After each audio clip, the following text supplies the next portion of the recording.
ఆందోళనల పేరుతో టీడీపీ మూకలు సాక్షి మీడియాపై కార్యాలయాలపైన దాడికి తెగబడుతూ ఉన్నారు. నిరసనకారుల ముసుగులో పచ్చ గూండాలు సాక్షి ఆఫీసులపై రాళ్లు రువ్వారు, బోర్డులు పగలగొట్టి గోడలు దూకి ధ్వంసానికి పాల్పడ్డారు.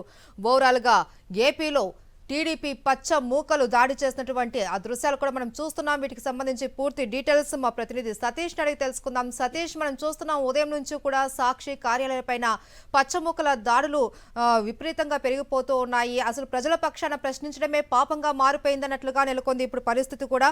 అసలు మీడియాపై దాడిని మనం ఎలా అర్థం చేసుకోవాలి?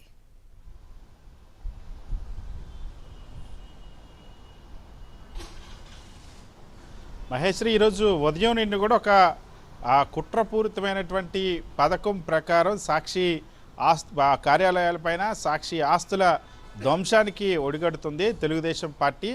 ఉద్దేశపూర్వకంగా తెలుగుదేశం పార్టీ రాష్ట్ర కార్యాలయం నుండి అమలవుతున్నటువంటి ఇది ఒక పథకం. ఇది పథకం ప్రకారమే తెలుగుదేశం పార్టీ సంబంధించినటువంటి శాసనసభ్యులు, తెలుగుదేశం పార్టీకి సంబంధించిన మంత్రులు, జిల్లా అధ్యక్షులు సాక్షి కార్యాలయాలు, సాక్షి యూనిట్ కార్యాలయాలు ఎక్కడుంటే అక్కడ దాడులకు తెగబడాలని చెప్పి కొంతమంది తెలుగుదేశం పార్టీ మూకలన్నింటినీ కూడా చేరదీసి వాళ్ళని ప్రోత్సహించి వాళ్ళని సాక్షి కార్యాలయాలపైకి పంపుతున్నటువంటి పరిస్థితి. ఈరోజు ఉదయం విజయవాడ నుండి మొదలైంది. విజయవాడ సాక్షి యూనిట్ కార్యాలయం దగ్గర సాక్షాత్తు తెలుగుదేశం పార్టీ ఎమ్మెల్యే గద్దె రామ్మోహన్ రావు, ఆయన సతీమణి, ఆయన కొడుకు, కొందరు తెలుగుదేశం పార్టీకి సంబంధించినటువంటి నాయకులు, కార్యకర్తల్ని తీసుకొచ్చి సాక్షి కార్యాలయం పైన దాడి చేసేటువంటి ప్రయత్నం చేశారు.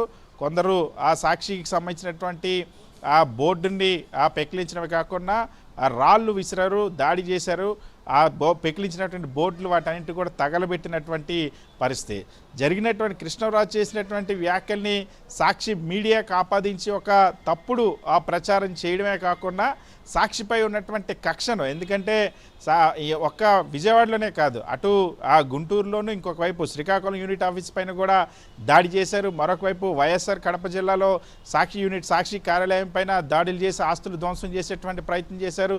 కొద్దిసేపటి క్రితం మనం చూసాం తిరుపతిలో తెలుగుదేశం పార్టీకి సంబంధించినటువంటి ప్రజాప్రతినిధులు కూడా ఇందులో పాల్గొని మరి దాడులకు తెగబడుతున్నటువంటి పరిస్థితి.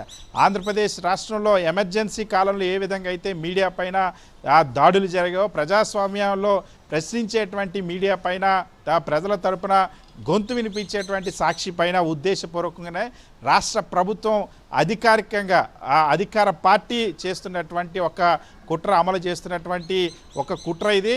సో సాక్షిని ఏదైతే గత ఏడాది కాలంగా చంద్రబాబు ప్రభుత్వం చేసినటువంటి మోసాలను, ప్రజలకు ఇచ్చినటువంటి హామీలను అమలు చేయకపోయినటువంటి వైనాన్ని, ప్రజల కష్టాలను, ప్రజల కన్నిటినీ కూడా చూపించేటువంటి ప్రయత్నం చేస్తుందో అటువంటి గొంతు. ఎందుకంటే ఆంధ్రప్రదేశ్ రాష్ట్రంలో ప్రశ్నించే గొంతులు ఏవి కూడా ఉండకూడదన్నది రాష్ట్ర ప్రభుత్వం భావిస్తున్నటువంటి తీరు. శాసనసభలో ప్రధాన ప్రతిపక్షం దగ్గర నుండి బయట మీడియా సంస్థల వరకు, జర్నలిస్టుల వరకు, ఎవరు కూడా సోషల్ మీడియా యాక్టివిస్టుల వరకు ఎవరు ప్రశ్నించినా వాళ్ళని జైలుకు పంపుతాం, కేసులు పెడతాం, వాళ్ళపైన దాడులు చేస్తామన్నటువంటి ఒక సంకేతాన్ని.